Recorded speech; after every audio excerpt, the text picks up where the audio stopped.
sobre algumas doutrinas que são contrárias à Bíblia Sagrada. Tem doutrinas que a Bíblia não ensina, mas nós vemos ela aí no cotidiano, né? E hoje nós vamos estar falando aí sobre confessar os pecados, sobre confissão de pecados, vai ser o tema, né, dessa noite, ok? Gostaria que os irmãos abrissem as vossas Bíblias num texto bem famoso, o Evangelho de Mateus, no capítulo de número 9. Evangelho de Mateus, capítulo de número 9. Eu vou ler a partir do versículo de número 1, do 1 ao 8. Mateus 9, do 1 ao 8. Diz assim: Entrando Jesus num barco, baixou para o outro lado e foi para a sua própria cidade. E eis que lhe trouxeram um paralítico deitado num leito. Vendo-lhes a fé, Jesus disse ao paralítico: Tem bom ânimo, filho, estão perdoados os teus pecados. Mas alguns escribas diziam consigo: Este blasfema. Jesus, porém, conhecendo-lhes os pensamentos, disse: Por que cogitais mal no vosso coração? Pois qual é mais fácil dizer: Estão perdoados os teus pecados? Ou dizer: Levanta-te e anda? Ora, para que saibais que o Filho do Homem tem poder sobre a terra, autoridade para perdoar pecados, disse então ele ao paralítico: Levanta-te, toma o teu leito e vai para a tua casa. E levantando-se, partiu para a sua casa. Vendo isso, as multidões, possuídas de temor, glorificaram a Deus que dera tal autoridade aos homens. Amém? Amém. Glória a Deus. Esse texto bem conhecido dos nossos irmãos, aquela passagem onde o Senhor Jesus está no local, e aí 4 homens pegam um paralítico e levam até Jesus para que Jesus o curasse. Porém, a multidão que estava em volta ali não dava acesso para que aquele paralítico chegasse. Então eles pegaram, subiram com esse paralítico no telhado da casa, arrancaram as telhas e desceram ele por esse espaço que foi aberto ali no telhado. Então, diz o texto aqui que vendo o Senhor Jesus a fé deles, né? E aí acontece o episódio que o Senhor Jesus, antes de curar aquele homem, Jesus disse: Os teus pecados estão perdoados. Eles ficaram horrorizados e disseram: Quem és tu para perdoar pecados? Só Deus perdoa pecados. Amém? Amém. Vocês concordam? Amém. Quem pode perdoar pecados? Deus. Só Deus. Isso está corretíssimo. Só Deus perdoa pecados. Então grave isso na sua mente para você entender o que eu vou falar aqui. Coloque isso no seu coração. Só Deus perdoa pecados. Jesus, é claro, sendo Deus, ele perdoou pecados, tá bom? Mas eu não vou entrar aqui nessa questão. Vamos lá. E aí o que acontece, irmãos? Nós cometemos pecados, todos nós somos pecadores, correto? Todos nós somos pecadores, cometemos erros. E nós aprendemos, eu vou começar aqui pelo costume da igreja evangélica. Nós aprendemos, os mais velhos de igreja vão lembrar disso. Os mais novos, quem talvez iniciou com a gente aqui, não vai, talvez não tenha, nunca viu isso. Elisângela já viu isso, né? O pastor Décio, né? Nosso pastor irmão Cláudio, já viram essas coisas. Não sei se a irmã Lourdes já viu. Mas como funciona na igreja, ou funcionava, não sei se ainda tem esse costume. Se algum crente cometesse algum pecado, ele no dia de ceia, normalmente está acontecendo no dia de ceia. Já fez isso, Suzana? Já foi pedir perdão? Não, nunca pediu, que bom, não é pecadora. E aí, no dia de ceia, o que acontecia? A pessoa, ela conversava com o pastor da igreja, contava-lhe o que tinha acontecido, e o pastor convidava essa pessoa para vir à frente. Ela ficava de frente para a igreja ali. E aí o pastor, dependendo do caso, ele contava o caso. Se fosse numa reunião fechada, ele contava o problema para toda a comunidade. E aí ele vai dizendo que a pessoa se arrependeu, tal, e aí ele perguntava para a igreja perdoa o pecado do nosso irmão ou da nossa irmã, e a igreja automaticamente iria dizer amém. Eu já tive casos de estarmos num culto, aonde um rapaz foi pedir perdão, né? Lá para a igreja, o pastor falou, olha, a igreja perdoa aqui o nosso irmão, e aí a igreja disse amém. Porém, uma irmã que estava lá, que foi a irmã no qual ele tinha cometido, vamos dizer assim, o pecado, tinha afrontado com uma situação que trouxe um problema na família, ela de lá falou, eu não perdoo. Ela falou, eu não perdoo. Então o negócio acabou ficando um tanto constrangedor, mas isso aconteceu. Já vi isso. Mas enfim, então a igreja perdoava essa pessoa e aí ela poderia continuar em comunhão. Alguns casos a pessoa ficava em disciplina. Então nessa disciplina, o que seria essa disciplina? Para quem não sabe, ela fica afastada da comunhão por um período de 3 meses, 6 meses, 1 ano, dependendo do tipo do pecado. Se fosse um presbítero ou um pastor evangelista, a disciplina é de 5 anos até 10 anos afastado da comunhão, sem poder participar de ceia, mas tinha que estar ali, sem poder participar de nenhum trabalho, mas tinha que permanecer ali, né, nos cultos. Aí somente depois disso que ele voltaria à comunhão e retornaria ao culto. Não é assim, pastor Décio? O presbítero era 5 anos, né? 5 anos. Evangelista, pastor, era 10 anos se tivesse cometido algum pecado. Eu falo coisa grave, tá? Então ele era afastado da comunhão por esse período. Esse era o costume dentro das igrejas evangélicas. Ainda hoje se faz isso? Sim, ainda hoje se faz isso. Com muita menos frequência em algumas denominações. Nas Assembleias de Deus quase não fazem, mas ainda fazem isso. Algumas igrejas mais rígidas fazem. Então, por exemplo, as pessoas vinham na frente pedir perdão porque discutiu em casa com o marido. Aí vinha, eu falei, pedia perdão, olha, a irmã, além deixa eu voltar aqui. Além da pessoa que tinha cometido pecados e tinha conversado com o pastor sobre o pecado que tinha cometido, tinha um espaço voluntário para quem quisesse vir confessar o pecado. Então, a irmã Ingrid vinha aqui, o pastor perguntava, alguém mais quer pedir perdão? Aí as pessoas vinham voluntariamente. A irmã Ingrid vinha e falava assim, eu quero pedir perdão, né, porque eu discuti com meu esposo em casa. Aí os irmãos, o pastor não me perguntou, está arrependido à toa. Os irmãos querem perdoar a irmã Ingrid, todo mundo, amém e tal. Então pode participar dessa. Normalmente era assim que funcionava. Aí a nossa irmã Suzana vinha e falava, eu quero pedir perdão porque eu briguei com os meus filhos, né? Aí está arrependido à toa, e por aí vai. A Daniela a mesma coisa, briguei com o marido, quer pedir, está arrependido à toa. Então vinha um de cada vez, e cada um com a sua historinha, tal. Alguns não diziam o motivo, não. Alguém dizia, irmão, quero pedir perdão porque hoje foi um dia difícil, aconteceu umas provas, dificuldades na minha casa, o inimigo se levantou, o diabo se andou lá no meu lar, mas graças a Deus o Senhor me deu vitória, e eu quero aqui pedir perdão para os irmãos, para que eu possa poder cear em paz. Normalmente era assim, viu, irmãos? Os mais antigos faziam isso. Estou falando mentira? Não era assim?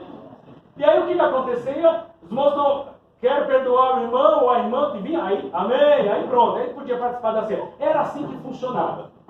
Então, por exemplo, a irmã cortou a ponta do cabelo. Irmã, quero pedir perdão porque eu cortei a ponta do cabelo. Aí a irmã passava o Crescim 2000 no cabelo. Irmã, quero pedir perdão porque eu passei Crescim 2000. Não era assim? Estiquei o cabelo, passei, como é que era o... Fiz chapinha, como é que é o nome aí? Quem? Oi? Renda na sobrancelha. Mas renda já é coisa moderna. Naquela época, se tivesse isso daí, misericórdia. Né? O negócio vai ficar estreito. Né? Mas isso acontecia, irmãos. Então as pessoas vinham e pediam perdão. Esse é o caso, preste atenção, da igreja evangélica. Agora vamos para a igreja católica. Como funciona? Ainda funciona assim. Uma pessoa ela comete pecado, né? E aí ela tem que ir para o confessionário, onde ela vai confessar os pecados ali para o sacerdote. E normalmente ela passa a confessar os pecados depois que ela faz a primeira comunhão. Antes disso ela não faz isso. Então, fez a primeira comunhão. Que alguém aqui já se confessou? Eu já, o padre. Eu já. Eu nunca se confessou, eu já. Então, a pessoa ia lá, se confessava para o padre, contava ali os seus pecados, E normalmente o que o padre mandava fazer? Mandava ele rezar algumas Ave Marias. Quantas? Quem lembra aí? Quantas? Ah, isso, ajuda aí. 10 Ave Maria, quantos Pai Nosso? 10 também. Tinha mais alguma? Creio em Deus Pai, mais quanto? Mais 10 também? Mais 10, tá vendo? Então, 10 para cada um. Então, tinha que fazer lá para que assim ele pudesse ser perdoado. Para que ele pudesse ser perdoado. Isso, é claro, vai afetar. Lembra do ensino passado sobre o purgatório? Isso vai afetar no tempo do purgatório. Quanto mais você se confessa para o padre, isso é doutrina da Igreja Católica. Quanto mais você se confessa para o padre, vai diminuir o seu tempo lá no purgatório. Tá? Purgatório não existe, tá? Mas eu estou mostrando aqui para vocês a doutrina. Então a pessoa, então, ela confessa, né? É chamado isso de um ato de contrição. Ela confessa, reza ali, né, o Ave Maria, o Pai Nosso, o Deus Pai, enfim, a quantidade estabelecida pelo padre, de acordo com o pecado, e depois disso ela está absolvida. É assim que funciona. Agora eu vou voltar para a pergunta que eu fiz aqui no início. Quem pode perdoar pecados? Deus. Ambos estão errados? No caso, tanto que a igreja evangélica faz, como a igreja católica faz, está errado? Ambos estão errados.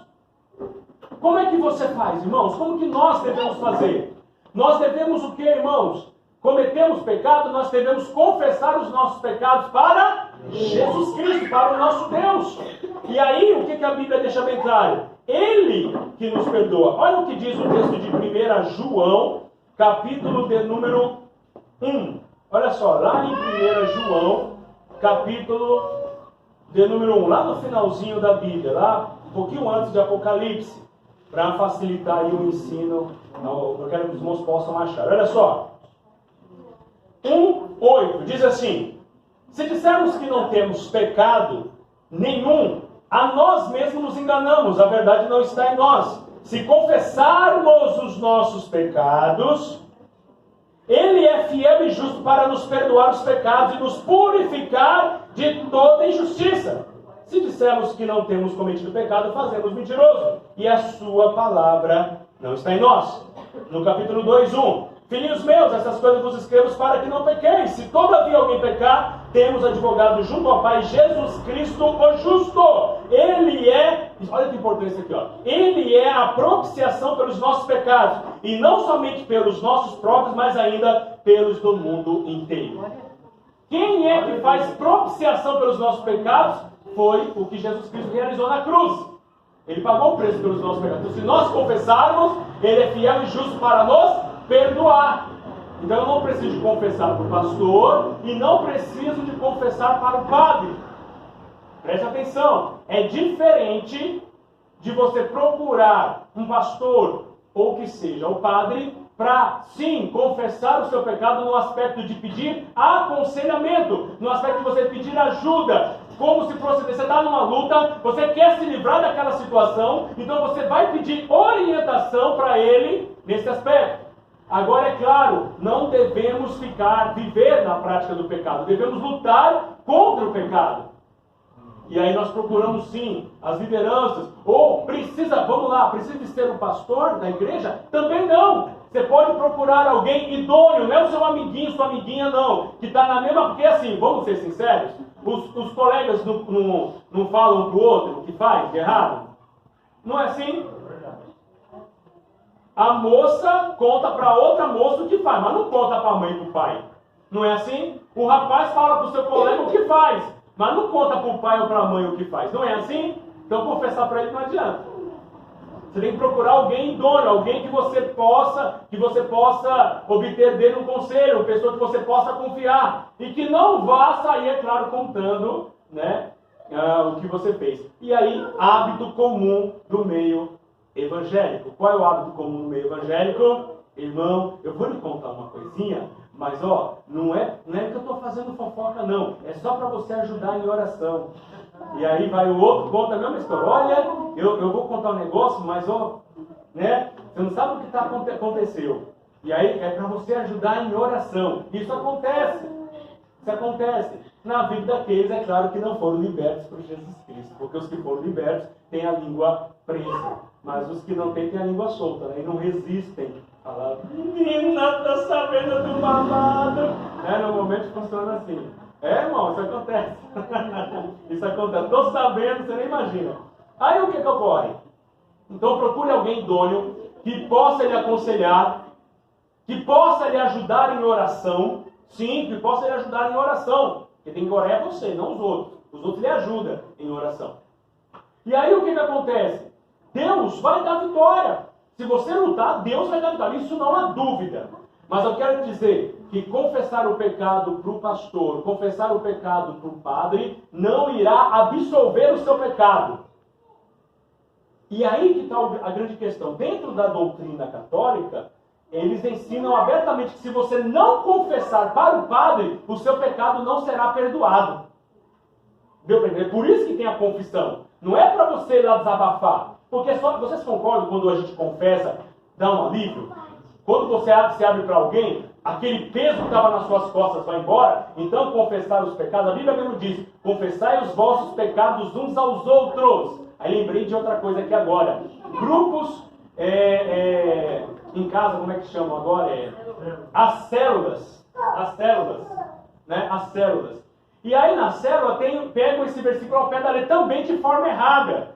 Ou seja, confessai os vossos pecados uns aos outros. Aí o pessoal está na rodinha, e aí quem vai começar a contar os pecados? Aí começa um a contar. Aí vai o outro e conta, e vai o outro, essa semana eu fiz isso, fiz aquilo, e vira também uma fofocaiada dos infernos. Essa é a verdade. Mas quando a Bíblia diz confessai os vossos pecados uns aos outros, é literalmente quando você tem alguém que você possa confiar, que você pode se abrir e ela possa lhe ajudar. Não confessar os pecados publicamente. Isso só vai trazer o quê? Vergonha para aquela pessoa. E no fundo, vamos ser sinceros, eu duvido que num grupo de célula a pessoa conta os seus pecados mais graves. Ela deve falar das suas coisas triviais, mas os seus podres eu duvido que ela fala para todo mundo ouvir ali. Não fala. Entendeu? Então tá errado o negócio assim. Procure alguém, converse e tal. Enfim, e com certeza vai lhe ajudar, vai lhe trazer alívio, refrigério, né? Você vai ficar em paz com toda certeza, só pelo fato de ter se aberto para alguém. Mesmo que não tenha resolvido o problema, mas só de contar isso já vai lhe trazer ajuda. Isso é psicologia básica. Agora olha só, irmãos, voltando aqui para a questão da confissão para os padres. Nesse caso, então eles dizem que se você não confessar para ele, não há perdão.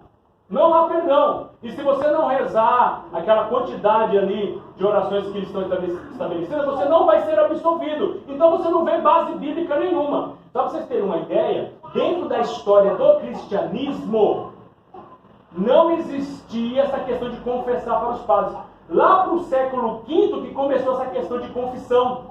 Ou seja, 500 anos depois dos apóstolos. E só no ano de 1215, ou seja, mais de um milênio depois, é que foi oficializado o ato da confissão. Antes disso não existia. Biblicamente, é uma doutrina que não tem respaldo. Deu para entender? Biblicamente isso não existe.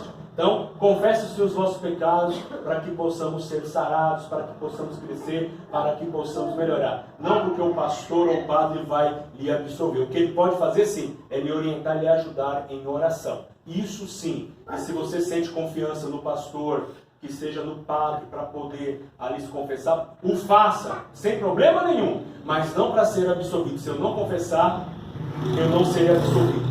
Olha, gente, presta atenção. O que eu vou falar aqui não é para você camuflar o seu pecado, não. Mas se você nunca contar nada do que você faz para ninguém,